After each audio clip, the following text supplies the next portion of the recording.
Well, on March 23rd, 24th, and 25th, Nadja Solerno-Sonnenberg will lead the San Antonio Symphony in performances of the Four Seasons and a wonderful Russian interpretation of Bizet's Carmen. Well, it's an understatement to say that Nadia is a world-class musician, because that's what she is. She's a Naumburg winner, Avery Fisher Prize for Outstanding Achievement winner, and a career grant from the Avery Fisher Foundation. But before we talk, I got to tell you a story. And this has to do with your Licade on the piano and you on the violin doing Brahms, but particularly the Franck. I didn't know much about you, and then I heard the Franck violin sonata in A. And at the time, we were starting a radio station here from a defunct one. And I went into the library and threw out all the recordings that we had of the A major sonata, because the passion that you put into that Franck sonata, and it's still thankfully for sale on Amazon. Oh, is it? It's out of print. Okay. Imagine that. There were two today when I looked. It's the first sonata that Cecile and I learned together when we were very young students at Curtis. We were like 12 years old, and we just had to play the Franck, and so it was nice that we got to record it later in our lives. Oh, again, or just... No, just that one. Just that one? Yeah. Well, I don't know that there's a better recording of it or a performance of it, and I just wanted to let you know, and my confession is that in 1988 I threw it out. I threw out all the others, and I guess my question for you is, for those who want to perform in violin, is it the rite of passage to be able to play that well? Do your students, do you say, look, let me hear you play, you and your choice of pianist, let me hear you play your interpretation of Franck? No, I don't think the piece itself is a rite of passage at all. It's a standard rep, and it's arguably the most popular sonata for piano and violin. But I don't think it's a rite of passage. I think it's just, it's a spectacular work. It's definitely withstands the test of time. There are other pieces. I think when a violinist gets to the point where he or she plays through a Paganini concerto, that is a rite of passage. Yeah. Or yes, I. It's a kind of technique, or through a solo Bach sonata. It's a level of technique that you've arrived at. So what are you bringing here with the Four Seasons that's so well known to all audiences? Yeah. What will you do with your ensemble, your string ensemble on stage, that will set apart? The thing that I love about the Four Seasons, always have, and still do, and talk about a piece that stands the test of time, is that it is very visual. In the music, depending on what edition you have the written words that Vivaldi placed in there of what it is that we're supposed to be doing. Birds, there's a hunt, drunk people sleeping, insects, storms. Now, it's written into the music phenomenally. But there's also this text that goes with it. And so I just like to push the envelope a little. And if you were to play the piece without any extra special effects, you still would, it's a phenomenal piece, and you would get the idea of what's going on. But the reason why I love playing the Vivaldi's Four Seasons is to bring that text to life even more. How do you play a drunk guy?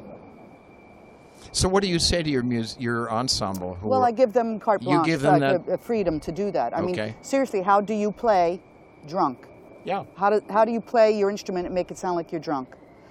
So there's an entire movement of the drunks sleeping after, revelry. It's just dotted eighth notes. So what do you do to that to bring in that extra? So that's why I like playing that piece to bring to life visually what we're hearing. Well, you know, it's the one. And to offset it against a 20th century piece Right. in Bizet's Carmen. How interesting! And I was playing for you what I had on my iTunes on my iPhone. Your wonderful rendition. Well, I guess it was on. Was it on the Humoresque? yeah, that's the Humoresque album. That's The Humoresque album. one Yes. of the 2 solo versions for violin. That's the Waxman that you heard. Waxman. Franz Waxman, yeah, very. Well, very. this is a much longer version, and I'm not sure I know how to say the Russian composer's name. His name is Rodion Shchedrin, and he was married to the greatest, in my opinion, Russian ballerina ever, and her name was Maya Plissetskaya. And he wrote. This is a ballet, so he scored it for strings and percussion. He wrote this for her. I thought it was a suite. It is, but it's a ballet. Ballet suite. That he wrote for his wife, and it is. It is a spectacular arrangement. Not a lot of music written for strings and percussion, and anything that's written for that combo is always fantastic. And this is just everybody, of course, will recognize every single tune, but the way that he mixes these two sections is just phenomenal. It's knock it out of the ballpark kind of piece. It really is. Yeah, and it's 40 minutes of Yeah, Carmen. yeah. Not 11 minutes as in the Waxman Right. suite. Right. Well, how are you? I mean, the last I've seen was the DVD that I have that I want you to sign and whatnot. That's old. And you were a little troubled soul, Yeah. etc. And Yeah. and I read about you, with your onion chopping and. Oh my God, that's a long time ago. I know, but bingo, and it came back in full. Do you have full feel? You can feel? Yes. Well, a lot has happened since that documentary. I am smack in the middle of, I don't know, the 5th reincarnation of my career now, 4th or 5th reincarnation, and that is that I am a teacher, and I love it. I love it so much, and I've moved to the one and only New Orleans, and life is grand. I'm doing exactly what I want pretty much every single day. How many people can say that? Exactly. You know? And performing still as well, just and performing as you still choose as well, to? but not as I used to, not as much as I used to. I just came to a point in my life, when you get in your 50s, where you just start to. I started thinking about this a long time ago, but you get to a point where you become fed up with things that you don't want to deal with anymore. It's a really tough lifestyle, and furthermore, I've done everything I wanted to do, and now I'm embarking on this teaching career where I'm actually influencing. I can change a student's life. Are you part and parcel of a music school, or you just have your own studio? Loyola. Loyola. Yeah. Okay. How fortunate they are to have you. It's a wonderful marriage. I fell deeply in love with that city. Always have loved it. When I think any soloist or anybody who travels a lot sees New Orleans on the year itinerary, you're like, yeah, I'm going to New Orleans. And every night at Antoine's? Almost, right? But never had any time. You work, you're doing interviews or rehearsals, concerts, and this and that. You don't have any time. You walk Bourbon Street a little bit. It's not really New Orleans. And No. About 3 years ago, I became a. I love your hat, buddy.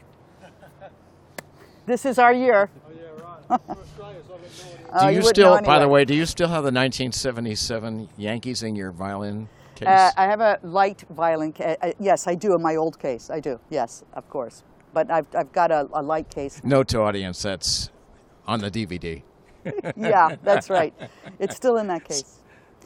So about 3 years ago, I became a artist in residence at Loyola, and that meant that I would come and I started a string orchestra there, conductorless, and I was doing master classes, and I would spend 2 to 3 weeks each time I went, which was phenomenal for me. And then I really got to know the city, love the city, explore the city. Then it was confirmed why I always love the city, because it's so much more than what people think it is, And I made a decision in this last March, a year ago, And by August, I was moved in. How many students do you have? I mean, I teach, I don't teach individual students. I have the entire string, so all the string students. And then I'm now the head of the chamber music department. So I'm coaching that, and then I give master classes every week. Oh, and I do goodness. outreach around the city as well. And I eat a lot. Well, duh. Yeah. In New Orleans. Yeah, but it's not, wow. Should have done this in my 20s. Well, better late than never. Well, you didn't do it in your 20s because I saw you with Johnny Carson, and you looked like you had about an 18-inch waist at that time. Yeah. So that wasn't New Orleans food. No, it wasn't. You started off the DVD, though, in talking about these three objects. You're on a mountain somewhere, I'm not sure where, and you were trying to show how little love was in your life. Yeah, it was a and troubling so many time. other Yeah. things. It's a troubling time. If you were to change that around today, now work is still the biggest, or has love come back? No, I am the biggest now, which is first time in my life where every decision I make, I literally ask myself, do you want to do this? Do you want to do this? It's phenomenal. So I'm quite happy. And are you recording it all too? Not these days. I am just now starting full time at Loyola, so we're getting all our P's and Q's in order, and I'm actually getting an honorary doctorate from the school in a couple of months. I'm going to be a doctor. Who's going to believe that? That'll be 2 more syllables to That's Nadja Solerno-Sonnenberg. That's right. Dr. Nadja Solerno-Sonnenberg. How's that Dr. sound? Nadja Rose Catherine Solerno-Sonnenberg. That's a Oh. long name. But I love the doctor. Well, you're just most deserving of the doctor. Oh, thank you. And I just can't recommend enough to those who are going to hear this that they need to come hear you while you're in town. And also, if I may add something, I want you to. there is no conductor in this concert. No, you're the leader. And it is not, it's not what the musicians are used to. It is so much more challenging for them, even visually, just to see me, because I'm sitting in the concertmaster chair for the Carmen. I lead the orchestra from the concertmaster chair. For the Vivaldi, I'm the soloist, so I'm up in front. But there is no conductor here. And it is a testament to the fine musicians in the orchestra to, we just had a rehearsal, it sounds fantastic already, to double their focus. Everybody is far more responsible for their part than if they had that safety net up front. They don't. And it's the most vibrant way to make music. And So I will think the- that everybody is enjoying it. So in the I knew that you would do that with the Four Seasons, but in the Carmen as Yeah. well? Yeah, no conductor. No conductor. Will you stand at times? No. I get excited. Come on, I know you get excited No, at concerts. I play the first violin part. I'm the concertmaster. Exactly. Yeah, that's what rehearsals are for. But it's just a testament to the great musicians who can do it. Not everybody can. Yeah. Well, on March 23rd, 24th, and 25th, Nadia is going to be performing the Four Seasons and also leading it, as well as leading the Carmen suite, ballet suite. And for that, we're so thankful to have you here in our fair city on the I'm very, river. very happy to be back. Look at this great Come weather. again. No nor'easter here. No nor'easter. Thank you, Nadia, so much. Thank you.